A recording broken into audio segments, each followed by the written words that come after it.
continue straight. After the Trail of Tears, farmers completely took over these mountains.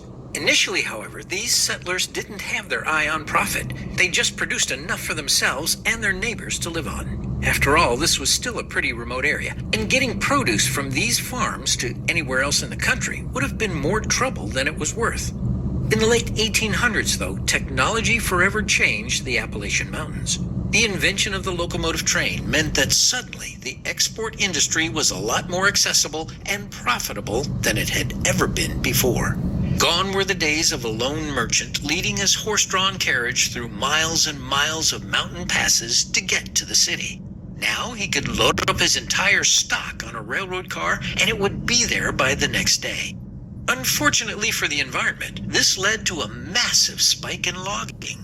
The Blue Ridge Mountains held huge amounts of timber just waiting to be hacked down, strapped to train cars, and sold elsewhere. At the time, the Blue Ridge Mountains seemed like an apparently endless source of timber. Industrialists didn't consider that they might bring down the forest faster than they could replenish the supply. By the early 1900s, loggers had stripped so many trees from these mountains that it began looking more and more like some kind of apocalyptic wasteland. Now look at the map when it pops back up and follow the route to the next stop.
Glassmine Falls Overlook is coming up ahead.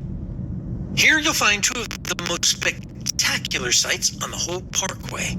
On one side will be a massive waterfall called Glassmine Falls cutting through the landscape. The nearby sign claims the drop is 800 feet.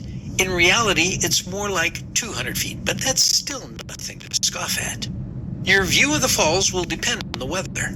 The waterfall may dry up completely during the dry summer months, but if you visit after a rain, you're in for a dramatic show. The only way to see the waterfall is from the vantage point ahead. There are no trails to hike any closer. It makes you wonder how many waterfalls go undiscovered in these mountains for lack of an access path. This waterfall also conceals some historical secrets.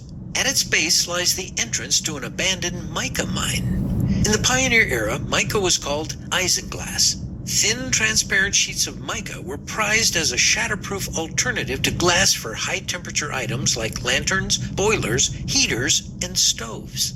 Glass Mine Waterfall received its name because it marks the entrance to the glass mine. This overlook also showcases a row of mountains locally known as the Seven Sisters. Each successive mountain in the chain increases in height from 3,500 to 5,500 feet, culminating in the largest one at the very end, Graybeard Mountain. You can think of it like the father of the sisters. Graybeard Mountain is so tall that it actually rises above the fog level. The peak is often exposed while the rest of the mountain is shrouded in mist, giving it the appearance of a wispy cloud beard. Oh. It's like, yeah, you can see the leaves. Yeah, I didn't figure I could see the falls, but, you know, I thought, I'll look. Where are you from? St. Louis, Missouri. Oh, You? good. How about you? From here. Ah, Yeah, nice. just up for afternoon.